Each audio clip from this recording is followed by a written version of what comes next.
Everyone, and welcome to this Stage 8 betting preview for the Tour de France, brought to you by Goodforthegame.co.za. I can tell you this is take two. It's around about midnight or just after on Thursday night South African time. And the first attempt at recording, I somehow left myself out of it, so you couldn't hear me and you just saw the pictures for the whole thing. So I know I'd even uploaded it to YouTube, had to take the whole thing down. So let's get cracking again. Well, Stage 7 was certainly an interesting stage.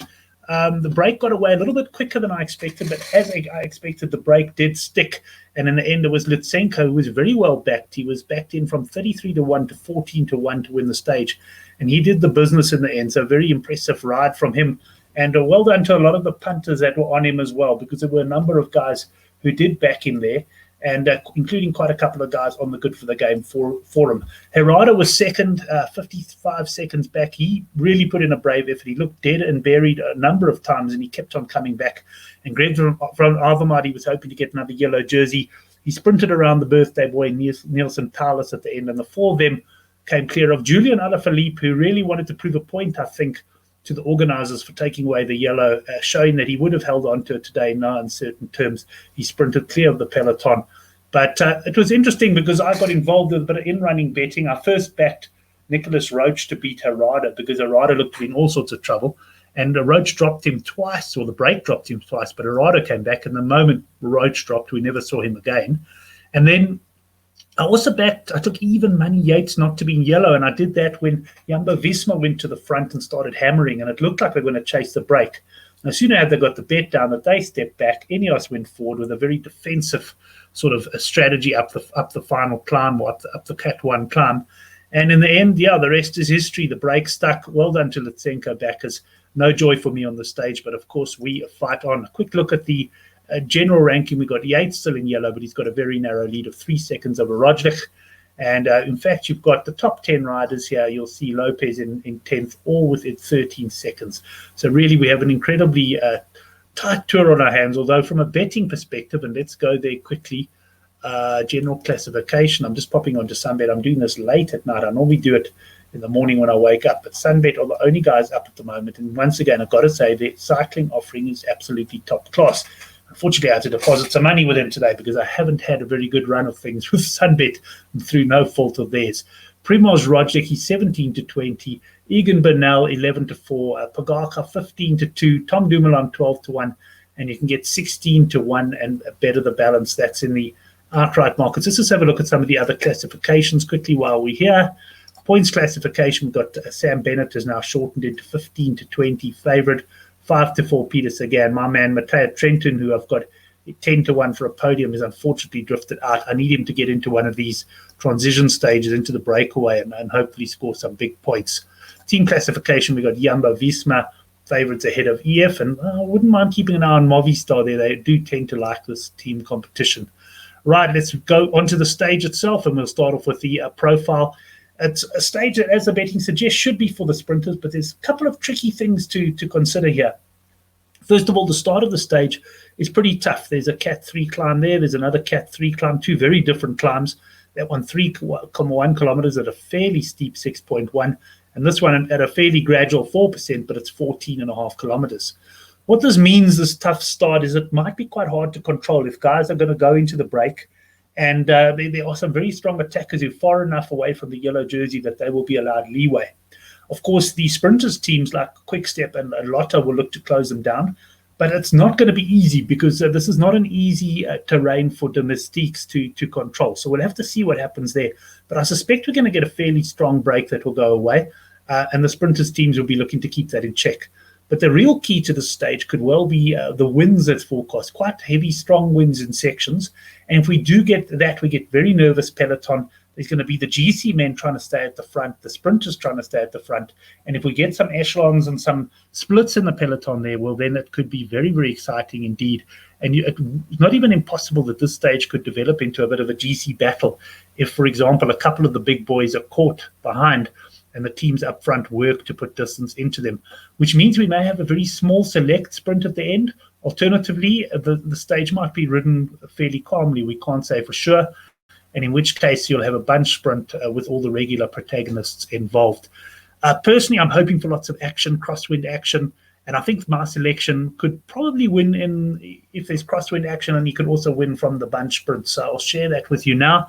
But one way or another, we should be in for a very exciting stage. And if the start's not exciting, well, I think we definitely will get some excitement in the last sort of 50 kilometers or so. It should be a very exciting run in.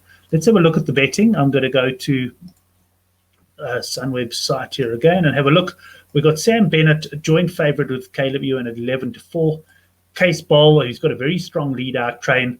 And a lead-out train could be important here if it comes to the bunch sprint. The last kilometre, very narrow.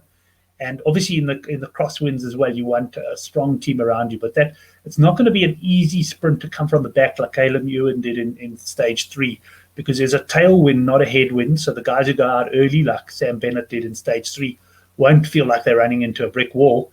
And it's just going to be harder to come back. There's also a narrower road, so there's less space to move around in.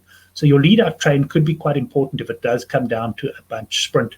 Wout van Aert, well, he won brilliantly the other day, but I really do think he is going to be on domestic duties this time around. Also a couple of big stages to come on the weekend. Mats Pedersen, well, it looks as though Trek are going to be sprinting for him. They've been dividing their sprinting duties between Tiens and Staven and him, but he looks well suited for this. He likes crosswinds, he likes tough stages. I expect him to be right there. Gonzalo, definitely not without a chance. And then Peter Sagan, I've got to say 16-1, starting to look tempting about him. He's not fast enough to beat Bennett and Ewan, but at the end of the day, crosswinds is his game as well. He's proven it before. Remember 2016, I think it was, when him and Froome and I think Thomas and I think there was another rider as well, possibly one of Sagan's teammates, actually came to the finish together a few seconds ahead of the peloton because they got away in the crosswinds. And Peter Sagan, 16-1, is starting to get an attractive price for him now. I'm certainly going to give that consideration. Alexander Kristoff, 25-1. He'll more than likely be spending most of his time tomorrow protecting Pogacar in the crosswinds. Right, there's plenty of other markets at Sunbet, and I'd just like to touch on those quickly. You can back the top 2 riders to finish, to win or not to win, so you can effectively lay them there at 11 to 50. If you don't think they, or if you want to back them not to win, you can take the 11 to 50, which is obviously short. Then the top 3 finish, you can do the same thing here. We've got Bennett 7 to 10 to finish in the top 3. You can take even money, he doesn't finish, and you'll see I've actually taken a bet in this market when we get to my bets now. The intermediate sprint, great that Sunbet offer odds on that. Bennett is the favorite there. He's won the last couple of intermediate sprints. You got the matchups. One of the bets I considered here was a Sam Bennett over Caleb Ewan at 4-6. I've gone for a slightly different alternative, but you can see plenty of match bets here. Julian Alaphilippe and Adam Yates. Alaphilippe, they're 13-20 favorite. Viviani, who's been very poor so far against a very weak Bonifazio. And I'd have to say Viviani, he's proven himself in crosswinds before. He might be the value there at 5-10. And just skimming down, we've got race specials, no changes to the jerseys expected. But here's our winning margin, 2 seconds or more. If you think a lone rider can go away at the end, then you can get that at 15-2. So that's the betting. Just to mention a promo from GBets. I haven't tried it out yet, and I haven't had a good look at the TNCs. But basically, if you back a rider to win the stage and he finishes in the top 3, you can get your money back as free bets up to a maximum of 1,000 Rand. Do go to their promo page, though, and view the TNCs. I don't know. But I would certainly perhaps suggest having a go at that, because that's pretty good. I mean, Bennett, if you think about it, if you backed him in the 6 stages so far, he's already had a 2nd and a 3rd as he still looks for his first victory in the tournament. Let's go to my bets on the stage, though. Before we do that, just a couple of reminders that you can sign up for our Tour de France newsletter in the box below. There'll be one going out over the weekend. And we've also got the link to the Good for the Game forum, where you can, if you look at what's scrolling down below there, in the Good for the Game forum, you can see what other punters fancy on each day as well. Also, let me know what you think. Who's going to win the stage? Let me know in the comments section on YouTube down below. Always interested to get your views on it as well. Let's go across though, and I'm going to bring up my bets. Right. Let's just take this banner down because it's a little bit in the way. Oh, wrong banner. And I'll leave that one up there.